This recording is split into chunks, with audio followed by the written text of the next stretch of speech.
आज के समय में ज्यादातर लोग अध्यात्म और हमारे वेद पुराणों को सिर्फ एक कहानी या अंधविश्वास मानते हैं, लेकिन वे ये नहीं जानते कि अध्यात्म पूरी दुनिया को बदलने की क्षमता रखता है। स्वामी विवेकानंद, श्रीला प्रभुपाद, परमहंस योगानंद जैसे महान गुरुओं ने अध्यात्म का लोहा पूरी दुनिया में मनवाया था। हमारे वेद पुराण केवल कहानियां ही नहीं, बल्कि इसमें वैज्ञानिक रहस्य भी छुपे हुए हैं, जो आज के मॉडर्न साइंस से कहीं ज्यादा आगे हैं। आधुनिक विज्ञान भी हमारे आध्यात्मिक विज्ञान को अब मानने और अपनाने लगा है। हमारे सभी वेद पुराणों का सार है भगवत गीता। भगवत गीता सिर्फ एक धार्मिक पुस्तक ही नहीं, बल्कि इसमें भौतिक विज्ञान, रसायन विज्ञान, जीव विज्ञान, ज्योतिष शास्त्र, योग के विज्ञान का भी समावेश है। भगवत गीता जो कि मोटिवेशनल और साइकोलॉजी के लिए एक परफेक्ट किताब है, और श्री कृष्ण जी दुनिया के सबसे पहले मोटिवेशनल स्पीकर हैं, जिन्होंने गीता का ज्ञान अर्जुन के साथ पूरी दुनिया को दिया था। तो आज हम इस वीडियो में भगवत गीता और मॉडर्न साइंस के बीच समानता के बारे में बात करने जा रहे हैं। आधुनिक विज्ञान जिन चीजों के बारे में आज बात कर रहा है, उन्हें श्री कृष्ण जी 5000 साल पहले ही भगवत गीता में अंकित कर दिया था। और हम अपने सभी व्यूअर्स से ये कहना चाहते हैं कि इस वीडियो को पूरा देखने के बाद ही अपने विचार कमेंट बॉक्स में कमेंट करें। Spiritual fact 1, thermodynamics law. First law of thermodynamics ये कहता है कि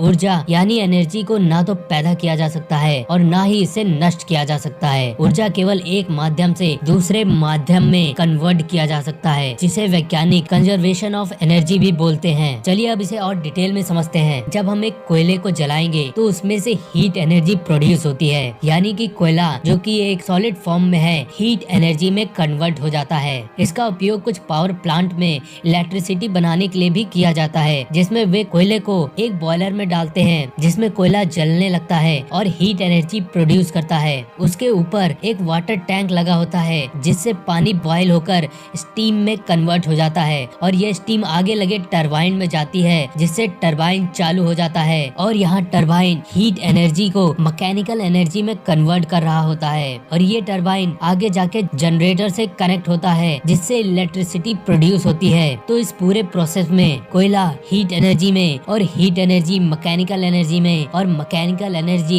इलेक्ट्रिकल एनर्जी में कन्वर्ट हो रही है। यानी कि ऊर्जा एक माध्यम से दूसरे माध्यम में कन्वर्ट हो रही है, और ना ही यहाँ ऊर्जा कोई नष्ट हो रही है, ना ही कोई नई ऊर्जा क्रिएट हो रही है। इसे भगवत गीता में अध्याय 2 के 22वें और 23वें श्लोक में कुछ इस तरह कहा गया है। श्लोक 23, नैनम छिन्दन्ति शस्त्राणि, नैनम दहन्ति पावका, न चैनम क्लेदयन्त्यावो, न शोषयति मारुता। जिसका अर्थ है कोई शस्त्र आत्मा का छेदन नहीं कर सकता, कोई आग इसे जला नहीं सकती, कोई जल इसे भिगो नहीं सकता, और ना ही कोई वायु इसे सुखा सकती है। यानी कि आत्मा जो कि स्वयं ऊर्जा का ही एक रूप है, उसे ना तो क्रिएट किया जा सकता है और ना ही नष्ट किया जा सकता है। श्लोक 22, वासांसि जीर्णानि यथा विहाय नवानि गृह्णाति नरो पराणि तथा शरीराणि विहाय जीर्णान निन्यानि संवाति नवानि देहि। जिस प्रकार कोई व्यक्ति खराब वस्त्रों को त्याग कर नए वस्त्र पहन लेता है, उसी प्रकार देहबद्ध आत्मा खराब शरीर को त्याग कर नया शरीर धारण कर लेती है। यानी आत्मा रूपी ऊर्जा एक माध्यम से दूसरे माध्यम में स्थानांतरित हो रही है, और मरने के बाद भी अगर शरीर को जला दिया जाता है तो वो जलकर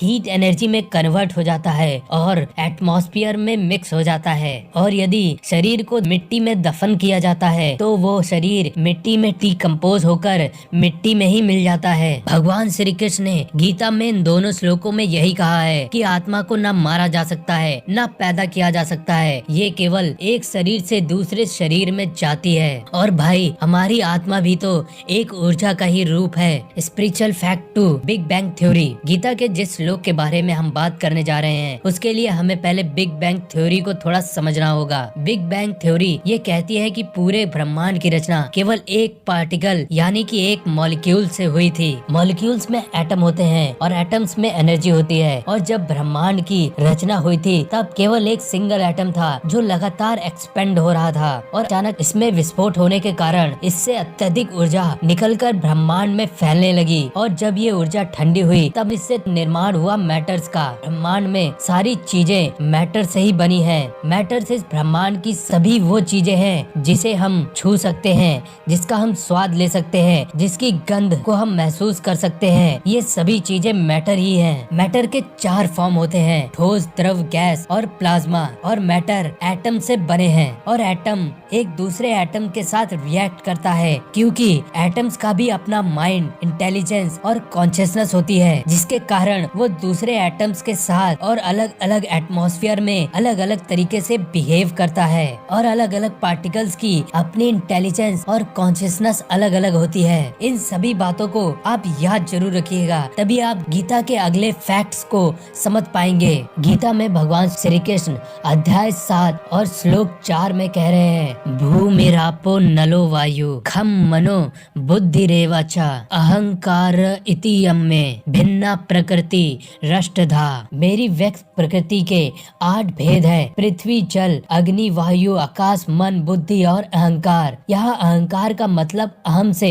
यानी कि किसी चीज की कॉन्शियसनेस से है। व्यक्त प्रकृति यानी कि एक्सप्रेस नेचर, जिसे हम फिजिकल वर्ल्ड कह सकते हैं, इन 8 तत्वों से ही मिलकर बना है। तो चलिए अब कृष्ण जी द्वारा कहे गए श्लोक और मॉडर्न साइंस को आपस में कनेक्ट करते हैं। पदार्थ मैटर यानी कि सॉलिड, लिक्विड, गैस और प्लाज्मा। सॉलिड मतलब पृथ्वी तत्व, लिक्विड जल तत्व, प्लाज्मा वायु, अग्नि और आकाश तत्व से मिलकर बना होता है। प्लाज्मा को और जानने से पहले आकाश तत्व को समझ लेते हैं। आकाश तत्व मतलब शून्य, जहाँ पर कुछ भी ना हो, जहाँ बाउंडलेस और इनलेस की स्टेज हो, जिसे हम इन्फिनिटी भी कहते हैं। तो चलिए आप प्लाज्मा को जानते हैं। मॉडर्न साइंस के अकॉर्डिंग दुनिया का सबसे बड़ा नेचुरल प्लाज्मा सूर्य है। साइंटिफिक एक्सप्लेनेशन के अकॉर्डिंग सूर्य का निर्माण आइसोनेट गैस यानी कि वायु तत्व और हीट यानी कि अग्नि तत्व के मिलने से, और जब इन तत्वों के एटम फ्रीली मूव करते हैं यानी कि किसी भी प्रकार का अट्रैक्शन या रिपल्सन नहीं होता, सारे एटम बाउंडलेस और इनलेस स्टेज पर होते हैं यानी कि इन्फिनेटिव आकाश तत्व होता है, तब जाकर सूर्य जैसे नेचुरल प्लाज्मा का निर्माण होता है। प्लाज्मा के अंदर कोई भी फोर्स एप्लीकेबल नहीं होता है। तो एक प्लाज्मा गैस, वायु तत्व, हीट, अग्नि तत्व और बाउंडलेस स्टेज यानी कि आकाश तत्व से बना होता है। अब गीता में आगे मन, बुद्धि और अहंकार दिया है, और इसका मतलब इस फैक्ट के शुरुआत में ही मैंने आपको बता दिया था। सभी मैटर्स के अंदर जो एटम होते हैं उनकी अपनी माइंड, इंटेलिजेंस और कॉन्शियसनेस होती है। माइंड यानी कि मन, इंटेलिजेंस बुद्धि और कॉन्शियसनेस यानी कि अहंकार। तो भाई श्री कृष्ण जी ने गीता में तो यही कहा था कि पूरी दुनिया पृथ्वी तत्व यानी सॉलिड, जल तत्व लिक्विड, वायु तत्व गैस, वायु अग्नि और आकाश तत्व से बना प्लाज्मा और उसमें बने एटम्स मन, माइंड, बुद्धि, इंटेलिजेंस, अहंकार, कॉन्शियसनेस से बनी हुई है। तो फ्रेंड्स, आपको ये स्पिरिचुअल फैक्ट्स कैसे लगे कमेंट बॉक्स में जरूर बताइएगा, और वीडियो को ज्यादा से ज्यादा लोगों तक शेयर करिए, जिससे अध्यात्म के पीछे छुपे विज्ञान और लोग भी समझ